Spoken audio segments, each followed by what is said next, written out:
Hello friends, मैं सचिन स्वागत करता हूं आप सभी का आपके अपने यूट्यूब चैनल एमडी के एजुकेशन पर। तो फ्रेंड्स, इस वीडियो में आपको करवाऊंगा नेवी डबल ए के ऑफिशियल मॉक टेस्ट का सॉल्यूशन, यानी इंडियन नेवी की ऑफिशियल वेबसाइट पर जो मॉक टेस्ट दे रखा है ना, नेवी डबल ए का ऑफिशियल मॉक टेस्ट, उसका सॉल्यूशन आपको इस वीडियो में करवाऊंगा। कौन से पार्ट का? जनरल नॉलेज वाले पार्ट का, जनरल नॉलेज वाले सेक्शन का हम करेंगे यहाँ पे। तो सबसे पहले आपको पैटर्न बता दूं कि जो आपका इस बार नेवी डबल ए और एसआर का दोनों का कंबाइन पेपर होने जा रहा है। कॉमन एग्जाम होगा दोनों का, ऑनलाइन बेस्ड एग्जाम होगा और उसमें 100 क्वेश्चंस आपको देखने को मिलेंगे। 100 क्वेश्चन 100 नंबर के होंगे। एक क्वेश्चन पे आपकी नेगेटिव मार्किंग होगी 0.25 की, यानी गलत आंसर पे इतने नंबर आपके यहाँ पे कट जाएंगे। यानी कि 4 क्वेश्चन अगर आपने गलत कर दिए तो एक सही क्वेश्चन आपका वहाँ से कट हो जाएगा। और यहाँ पे टाइम की बात करें तो 1 घंटे का आपको टाइम मिलेगा। 60 मिनट का 100 क्वेश्चन को करने के लिए टाइम मिलेगा, जो कि बहुत ही कम है। इसके लिए आप प्रैक्टिस करो, ज़्यादा से ज़्यादा प्रैक्टिस करो मॉक टेस्ट देने की, जिससे आपकी एफिशिएंसी बहुत अच्छी रहे और आपको टाइम मैनेजमेंट करने में भी काफ़ी अच्छे से सलीका आ जाए। इसका टाइम मैनेजमेंट का सलीका यहाँ पे बहुत आपका मैटर करेगा। अगर आपको टाइम मैनेजमेंट अच्छे से आ गई तो आप एग्जाम को आसानी से क्लियर कर दोगे। दूसरी बात आती है कि यहाँ पे नेगेटिव मार्किंग भी है, तो आपको वो क्वेश्चन ही करने हैं जो आपको बिल्कुल पक्के आते हैं, आपको तुक्का नहीं मारना है यहाँ पे। अब मैं आपको बताऊं कि जो आपका यहाँ पे 100 नंबर का क्वेश्चन आएगा, उसमें आपके कितने सेक्शंस होंगे? टोटल होंगे आपके 4 सेक्शंस। और वो 4 सेक्शंस होंगे 25-25 नंबर के डिवाइड। हर सेक्शन में 25 क्वेश्चन आएंगे, 25 नंबर के क्वेश्चन होंगे। हर सेक्शन में इंडिविजुअली आपको क्वालिफाई करना जरूरी है। इंडिविजुअल सेक्शनल कट ऑफ लगती है हर सेक्शन की आपकी, जो कि मिनिमम 9 या 10 के आसपास रहती है 25 में से। अब बात करें, सबसे पहला आएगा इंग्लिश, उसके बाद आएगा आपका साइंस। साइंस में फिजिक्स आ गया, आपका केमिस्ट्री, बायोलॉजी, जिसमें आपके 21-22 क्वेश्चन फिजिक्स से होंगे 25 में से, और बच गए 2-3 उनमें से बायोलॉजी और केमिस्ट्री के भी एक आध क्वेश्चन मिलेंगे। बात करें थर्ड, थर्ड आगा होगा आपका मैथ्स, जो कि आपका 12th और 11th 12th का सिलेबस उसमें मैथ्स का आएगा। सारे क्वेश्चन उसी सिलेबस से आएंगे। फोर्थ नंबर पे आएगा आपका जीके। जीके में आपके क्वेश्चंस होंगे 7-8 क्वेश्चंस आपके रीजनिंग के होंगे, बाकी सारे बचे हुए क्वेश्चंस आपके जीके एंड करंट अफेयर्स से होंगे। तो चलिए आज का हम टेस्ट शुरू करते हैं। उससे पहले मैं आप लोगों को बताना चाहूँ, अब मैंने अनअकैडमी पर भी अपनी वीडियो डालना शुरू कर दी है। वहाँ पे भी काफ़ी सारे कोर्सेज का आनंद आप मेरे द्वारा डाले गए कोर्सेज का ले सकते हैं। एक कोर्स मैं ऑलरेडी अपलोड कर चुका हूँ करेंसी और कैपिटल का, अगर आपने नहीं देखा, ट्रिक के माध्यम से वहाँ पे मैंने करवाई है, जिसमें टोटल 5 लेसन्स आपको मिले हैं। तो वहाँ पे जाके जरूर देखिए और मुझे अनअकैडमी पे फॉलो कीजिए और अपनी अच्छी अच्छी कमेंट वहाँ पे कीजिए। आप क्या उसमें सुधार चाहते हैं वो कमेंट कीजिए और उसको रेटिंग दीजिए जितना आपका मन करता है, जैसे आपको वो वहाँ पे वीडियो लगे उस हिसाब से। अनअकैडमी का लिंक नीचे डिस्क्रिप्शन में है। तो चलिए आज की हमारी वीडियो को शुरू करते हैं। जनरल नॉलेज का पार्ट मैं कराऊंगा। 25 क्वेश्चन होंगे, सेक्शन डी में है ये क्वेश्चन। ये जो पार्ट है देख सकते हो आप। पहला क्वेश्चन है इसमें नॉन वर्बल रीजनिंग से। तो जो नॉन वर्बल रीजनिंग है वो आपके 2 या 3 क्वेश्चन यहाँ पे हर बार आते हैं नेवी डबल ए में। तो देखिए, नॉन वर्बल रीजनिंग का पहला क्वेश्चन है। ये क्वेश्चन ऐसे होते हैं कि जितनी आप इनकी प्रैक्टिस करोगे उतने क्वेश्चन आपको अच्छे तरीके से आ जाएंगे। अगर आपके दिमाग की एबिलिटी बहुत ज़्यादा है तो आप इन क्वेश्चन को आसानी से सोल्व कर दोगे। और इजी भी काफ़ी क्वेश्चन होते हैं ये। तो देखिए पहला क्वेश्चन कैसे है, जैसे कि ये यहाँ पे इनमें जो खाली दे रखा है ना पोर्शन, जो ब्लैंक पोर्शन दे रखा है, उसमें हमें आकृति बतानी है। इन चारों में से कौन सी आकृति आएगी? तो इसका राइट आंसर देने के लिए आपको इसमें थोड़ा सा रिलेशन फाइंड आउट करना होगा। कैसे रिलेशन आगा? देखिए यहाँ पे आप, ये यहाँ पे 4 बॉक्स दिए गए हैं, इसमें 4 बॉक्स हैं। ये अब आप देख सकते हो कि जो ये वाला बॉक्स है इसमें 3 ट्रायंगल हैं, और नीचे वाला बॉक्स में भी 3 ट्रायंगल हैं। ऊपर वाले में छोटे हैं तो नीचे वाले में बड़े कर दिए। अब राइट साइड में आइए आप। राइट साइड में यहाँ पे 4 आपके चतुर्भुज दिए गए हैं, तो नीचे वाले में भी 4 चतुर्भुज आ जाएंगे और ये इससे बड़े आकार में होंगे। तो ऐसा कौन सा है यहाँ पे? आप देख सकते हो ऐसा जो है वो फोर्थ नंबर का जो यहाँ पे आपका जो फिगर दिया गया है वो यहाँ पे बिल्कुल अच्छी तरह से सेटिस्फाई करता है इन सारी सिचुएशंस को। जबकि जो आपका थर्ड नंबर पे है, ये इन्होंने मार्किंग यहाँ पे गलत कर रखी है। जो थर्ड नंबर पे है वो बिल्कुल एज इट इज़ सेम है, इनमें बड़ा नहीं किया इन्होंने। और जो 2 नंबर पे वो रेक्टेंगल हैं, तो सॉरी रेक्टेंगल नहीं ट्रायंगल हैं, ये आएंगे ही नहीं। और जो फर्स्ट नंबर पे है, इनकी आकृति ऐसी है स्क्वायर के टाइप की, जबकि इनकी आकृति है ऐसे रोम्बस की टाइप की। तो यानी कि इनका भी जो अच्छे से मेल नहीं हो रहा, तो आपका राइट आंसर हो जाएगा फोर्थ। ठीक है। तो नेक्स्ट क्वेश्चन पर चलते हैं। नेक्स्ट क्वेश्चन है सेकंड क्वेश्चन, जो ये भी आपका नॉन वर्बल रीजनिंग से ही है। इसमें भी आपको जो ब्लैंक पोर्शन है वो फिल करना है। तो इसमें देखिए, पहले ऑप्शन को देखें तो पहला ऑप्शन इसमें आएगा ही नहीं। क्यों नहीं आएगा? आपको पता है कि जो इसमें इसका जो ये वाला पोर्शन है, ये ऐसे नहीं जबकि ऐसे होना चाहिए था। तो फर्स्ट यहाँ पे कट गया।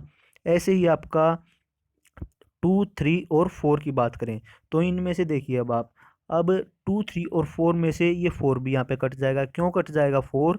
क्योंकि जो ये लाइन है ना, ये वाली लाइन, इसमें आगे दे ही नहीं रखी यहाँ पे, जबकि इनमें आगे भी ये लाइन आनी थी, तो ये वाली लाइन यहाँ पे होनी चाहिए थी, ये देने रखी, तो फोर्थ भी कट जाएगा।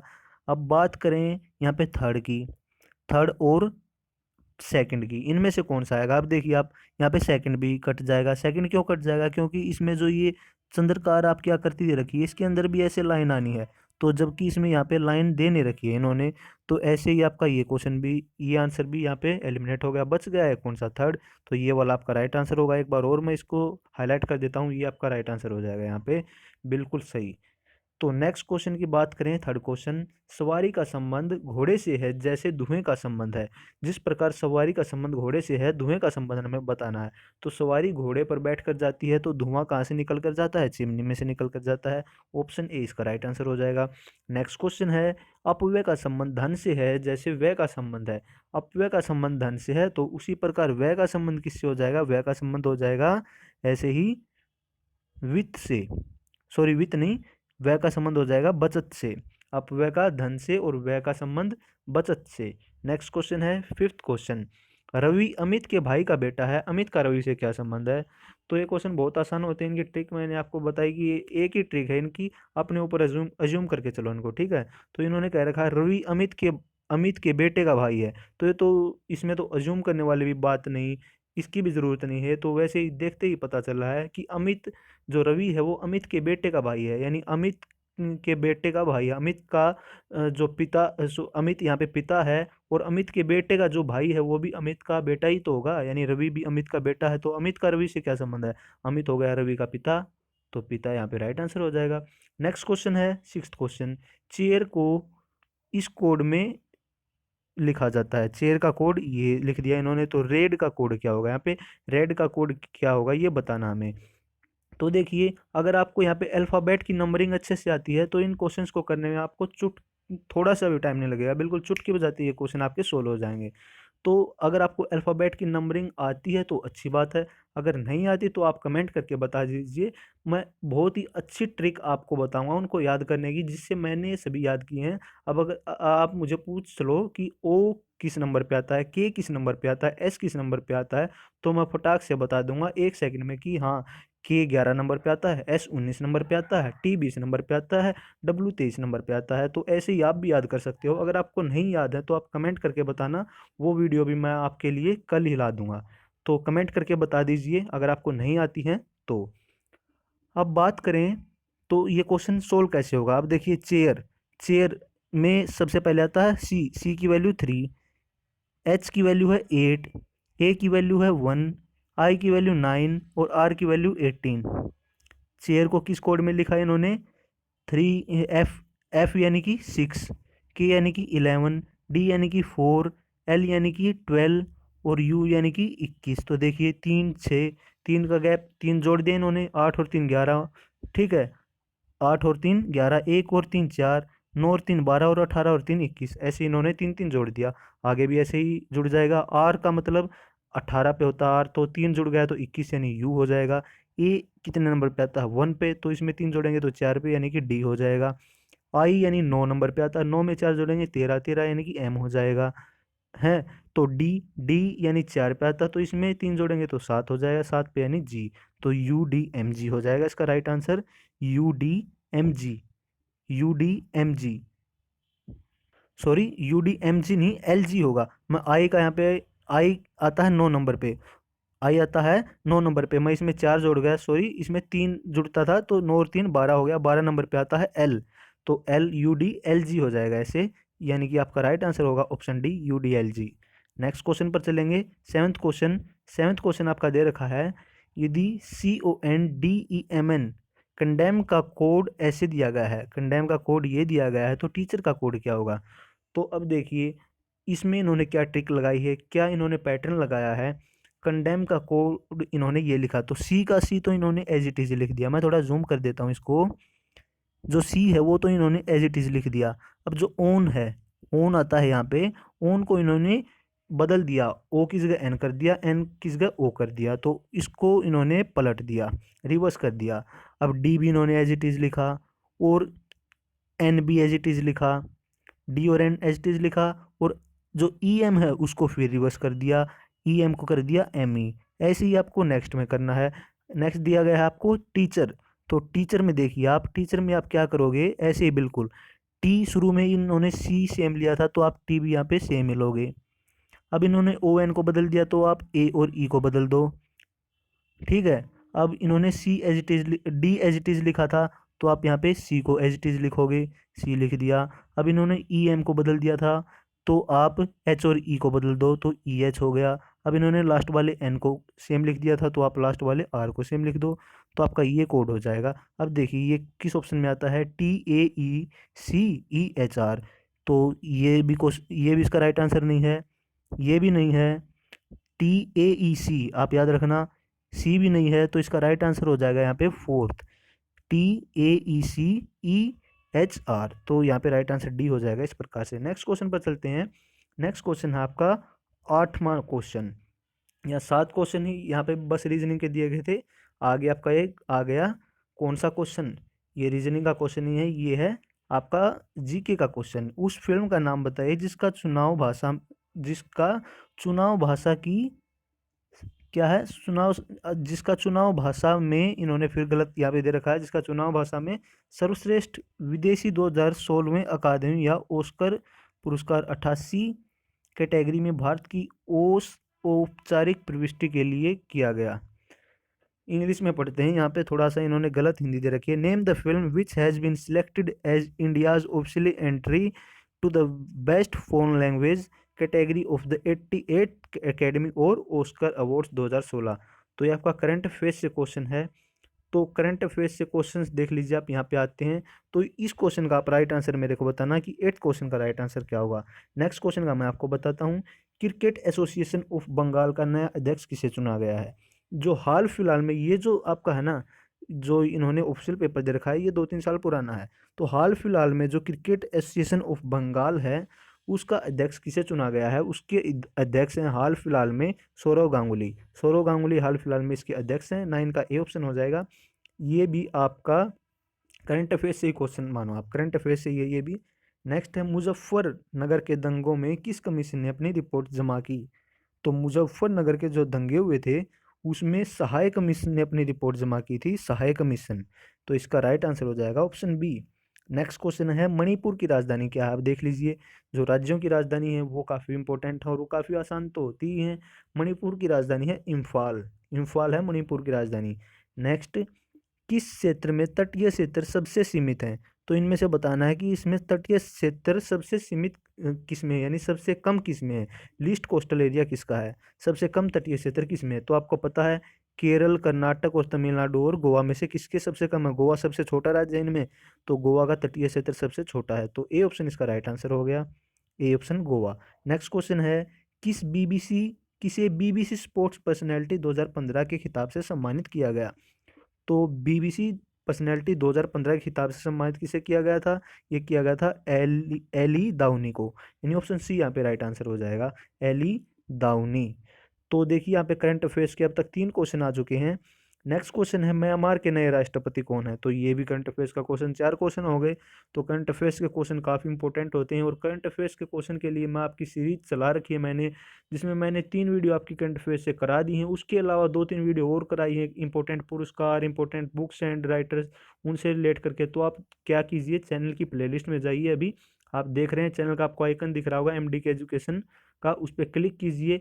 ऊपर फिर आपको होम दिखेगा, होम पे आप उसको साइड करके प्लेलिस्ट में जाइए। प्लेलिस्ट में आपको अलग से प्लेलिस्ट बनी मिलेंगी, वहाँ पे करंट अफेयर्स की प्लेलिस्ट होगी, उसमें जितने वीडियो आप करंट अफेयर्स की देख लीजिए। और मैं अभी 3-4 दिन तक और जितने आपके टॉप 120 करंट अफेयर्स बचते हैं सभी को कंप्लीट करा दूंगा। तो म्यांमार के नए राष्ट्रपति मैं आपको बता देता हूँ कौन है। म्यांमार के जो हाल फिलहाल में राष्ट्रपति हैं वो हैं विन मंथ, विन मंथ। मैं यहाँ पे लिख देता हूँ, विन मंथ हाल फिलहाल में म्यांमार के राष्ट्रपति हैं। जैसे कि मैंने बताया ये आपका जो ऑफिशियल पेपर है ये काफ़ी पुराना है। नेक्स्ट क्वेश्चन है, बाल दिवस कब मनाया जाता है। तो काफ़ी आसान क्वेश्चन है। बाल दिवस हर साल 14 नवंबर को मनाया जाता है। किसकी याद में, जवाहरलाल नेहरू की याद में, क्योंकि वो बच्चों से बहुत प्रेम करते थे। नेक्स्ट क्वेश्चन है 16th क्वेश्चन, ये भी बीच में एक रीजनिंग का क्वेश्चन डाल दिया। तो which number series will complete the given series, इसको बताना है कि आगे इस सीरीज में क्या आएगा। तो देख लीजिए इसका राइट आंसर क्या होगा। अब जो ये सीरीज दी गई है, अगर आप ऐसे सोल्व करने बैठो इसको 8 48 कितना डिफरेंस है, तो इसमें आप थोड़े पजल हो जाओगे। तो सीरीज के कुछ टाइप्स होते हैं। ये सीरीज कौन सी है, अल्टरनेट सीरीज, यानी 8 16 32 ऐसे। 48 96 आगे कैसे आएगा, जैसे 8 दूनी 16, 16 दूनी 32, 48 दूनी 96, 96 दूनी 192। तो इसका राइट आंसर हो जाएगा ऑप्शन ए 192। नेक्स्ट क्वेश्चन है, किस हिंदू भगवान के आदर में पुरी में रथ यात्रा निकाली जाती है। तो जो पुरी में रथ यात्रा निकाली जाती है वो जगन्नाथ, आपने सिंपली एक वर्ड सुना होगा जगन्नाथपुरी। तो जगन्नाथ भगवान की आदर में जो पुरी में रथ यात्रा है ये निकाली जाती है। ऑप्शन 20 का राइट आंसर हो जाएगा जगन्नाथ की याद में, जगन्नाथ की आदर में। नेक्स्ट क्वेश्चन है 18th क्वेश्चन, इसमें बताना है जो ये सीरीज दी गई है नंबर सीरीज, इसमें गलत कौन सी संख्या है। तो ये गलत जो संख्या है वो भी एक क्वेश्चन हमेशा आता है। एक क्वेश्चन सीरीज नंबर सीरीज को पूरा करने का आएगा, एक क्वेश्चन इसको गलत छाटना का आएगा। इसमें से गलत कौन सा है ये छाटो। तो देखिए आप 97 में से 91, 97 और 91 कैसे आया, इनमें डिफरेंस था 6 का। अब अगली बार इन्होंने डिफरेंस किया 5 का 91 और 80 में। अगली बार कैसे होना चाहिए, ऐसे हमें पैटर्न पता चला तो अगली बार डिफरेंस होना चाहिए यहाँ पे 4 का। तो यहाँ पे इन्होंने 4 तो नहीं दिया, 3 का डिफरेंस दिया। तो हो सकता है यहाँ पे मिस्टेक हो, तो हम इसको हाईलाइट कर लेते हैं। मान लिया हमने यहाँ पे 4 का डिफरेंस था तो 82 होना था यहाँ पे, तो अगली बार 3 का डिफरेंस होना था तो 82। हाँ 79, 3 का डिफरेंस बिल्कुल सही चल रही है। आगे 2 का डिफरेंस, हाँ। आगे 77 और क्षेत्र में 1 का डिफरेंस बिल्कुल सही है। आगे क्षेत्र और क्षेत्र में 0 का डिफरेंस, तो बिल्कुल यहाँ पे ये सही चल रही है। यानी हमारा मानना सही था। यहाँ पे 83 इन्होंने गलत दे रखा है, जबकि आना चाहिए 82। तो यहाँ पे गलत संख्या कौन सी होगी, इनमें 83 गलत संख्या होगी यहाँ पे। तो आप यहाँ पे राइट आंसर लगा दोगे ऑप्शन डी 83। नेक्स्ट क्वेश्चन पर चलते हैं। 10th question, identify the correct spelling, इनमें से करेक्ट स्पेलिंग आप लोगों को बतानी है। तो देखिए एक्सेलरेट की स्पेलिंग क्या होती है, एक्सेलरेट की स्पेलिंग इन्होंने पूछा, जो करेक्ट होगी वो होगी ऑप्शन सी ACCELERATE, ये होती है एक्सेलरेट की करेक्ट स्पेलिंग। इसमें आप एक हमेशा बात याद रखना, सी हमेशा डबल मिलेगा, सी के अलावा और कुछ भी डबल नहीं होगा इसमें, केवल सी ही डबल होगा एक्सेलरेट में। नेक्स्ट क्वेश्चन है 20th क्वेश्चन, 20वें राष्ट्रमंडल खेलों में भारत के लिए प्रथम स्वर्ण पदक जीतने वाली संजीता चानू का संबंध इनमें से किस खेल से है। तो आपको पता है 20वें कॉमनवेल्थ राष्ट्रमंडल यानी कि कॉमनवेल्थ, 20वें कॉमनवेल्थ कब हुए थे, 2014 में, 2014 में हुए थे 20वें कॉमनवेल्थ। और अभी हाल फिलहाल में कॉमनवेल्थ हुए हैं 21वें, 2018 में कौन से हुए हैं, 21वें। तो जो 2014 के कॉमनवेल्थ हुए थे उसमें जो संजीता चानू जिन्होंने स्वर्ण पदक जीता था वो किस खेल में जीता था, उन्होंने जीता था भारोत्तोलन में, यानी कि वेट लिफ्टिंग से उनका संबंध है। भारोत्तोलन इंग्लिश में जिसको कहते हैं weight lifting. Next question 21th question है, भारतीय नौसेना दिवस कब मनाया जाता है। तो भारतीय नौसेना दिवस, थल सेना दिवस, वायुसेना दिवस और तटरक्षक दिवस, ये आपको पता होने चाहिए। तो जो भारतीय नौसेना दिवस है वो मनाया जाता है हर साल 4 दिसंबर को। भारतीय नौसेना दिवस जो हमारा नेवी डे है वो 4 दिसंबर को मनाया जाता है। और एयरफोर्स डे यानी कि वायुसेना दिवस मनाया जाता है 8 अक्टूबर को, 8 अक्टूबर को। और थल सेना दिवस यानी आर्मी डे मनाया जाता है 15 जनवरी को। और कोस्ट गार्ड डे यानी कि तटरक्षक दिवस मनाया जाता है हर साल 1 फरवरी को, 1 फरवरी को। नेक्स्ट क्वेश्चन पर चलते हैं 22 क्वेश्चन, एनसीएच के नाम से किसे जाना जाता है, यानी एनसीएच की यहाँ पे फुल फॉर्म पूछी गई है। तो फुल फॉर्म के क्वेश्चंस, 3 क्वेश्चंस फुल फॉर्म के हर एग्जाम में आपको देखने को मिलेंगे, नेवी डबल ए और एसआर के एग्जाम में। एक एग्जाम में 2 या 3 फुल फॉर्म के क्वेश्चन आपको मिलेंगे। तो एनसीएच की फुल फॉर्म क्या होगी, एनसीएच की फुल फॉर्म होती है national consumer helpline, national consumer helpline. और फुल फॉर्म की वीडियो में आपके ला चुका हूँ 150 प्लस फुल फॉर्म, तो आपको उस एक वीडियो में मिल जाती हैं। उसका लिंक नीचे डिस्क्रिप्शन में भी दिया गया है, प्लेलिस्ट में भी वो वीडियो सेव है, तो उसको आप देख सकते हो अगर नहीं देखा तो, और अपने दोस्तों के साथ भी शेयर कर सकते हो। नेक्स्ट क्वेश्चन है आईओसी, आईओसी की फुल फॉर्म क्या होगी, आईओसी की फुल फॉर्म होती है International Olympic Committee, International Olympic Committee. A option इसका राइट आंसर हो जाएगा। नेक्स्ट क्वेश्चन है 24th question, the ratio of width of our national flag to its length, यानी हमारे जो राष्ट्रीय झंडा है उसकी चौड़ाई और लंबाई का अनुपात कितना होगा। तो मैंने आपको बताया था, पहले करवा रखा है मैंने सुपर जी के सीरीज में, लंबाई और चौड़ाई का अनुपात होता है 3:2, 3 अनुपात होता है लंबाई और चौड़ाई का। यहाँ पे पूछा गया है चौड़ाई और लंबाई का, तो इसका उल्टा हो जाएगा 2:3, यानी बी ऑप्शन इसका यहाँ पे करेक्ट आंसर हो जाएगा बी ऑप्शन। नेक्स्ट क्वेश्चन है, मुद्रा डोंग का संबंध किस देश से है? डोंग किस देश की मुद्रा है? ये मैं आपको करेंसी और कैपिटल में करवा चुका हूँ, और वो वीडियो हालांकि मैंने यूट्यूब पे तो नहीं डाली है, लेकिन मैंने डाल रखी है अनअकैडमी पे। तो आप उस वीडियो को, उसमें टोटल पूरा कोर्स है वो, उस कोर्स में टोटल 5 लेसन हैं, यानी कि 5 वीडियो हैं, उनको आप देख लेना। ट्रिक के माध्यम से 70 देशों की राजधानी और मुद्राएं मैंने आपको याद करवाई हैं। अगर उसको आप देख ले तो कभी नहीं बोलोगे। लिंक नीचे डिस्क्रिप्शन में दिया गया है, वहाँ पे देख सकते हो। और अगर अच्छी लगे तो मुझे वहाँ पे फॉलो भी कर सकते हो आप अनअकैडमी पे। अपना फीडबैक भी दे सकते हो, आपको कैसी लगी, और वहाँ पे रेटिंग भी दे सकते हो। तो देखिए, जो डोंग है, डोंग मुद्रा, उसका संबंध है किससे? वियतनाम से। वियतनाम की मुद्रा है डोंग। डोंग, और उसकी राजधानी है हनोई। अब इसको याद करने की ट्रिक मैंने वहाँ क्या बताई थी आपको? वियतनाम की राजधानी हनोई। वियतनाम यानी कि वसीयत नाम। वियतनाम वसीयत, वियत वसीयत, वसीयत नाम कर दी किसके? बहनोई के। सारी की सारी वसीयत किसके नाम कर दी? बहनोई के। तो ऐसे आपको याद हुई वियतनाम की राजधानी हनोई, और इसकी मुद्रा है डोंग, ये आप याद रखना। नेक्स्ट क्वेश्चन तो अब कोई बचा नहीं, आई थिंक 25 क्वेश्चन थे, सारे आपके 25 क्वेश्चन यहाँ पे सोल्व करवा दिए हैं। एक क्वेश्चन मैंने आपको होमवर्क के लिए दिया था बीच में, उसका राइट आंसर आप मेरे को बताना।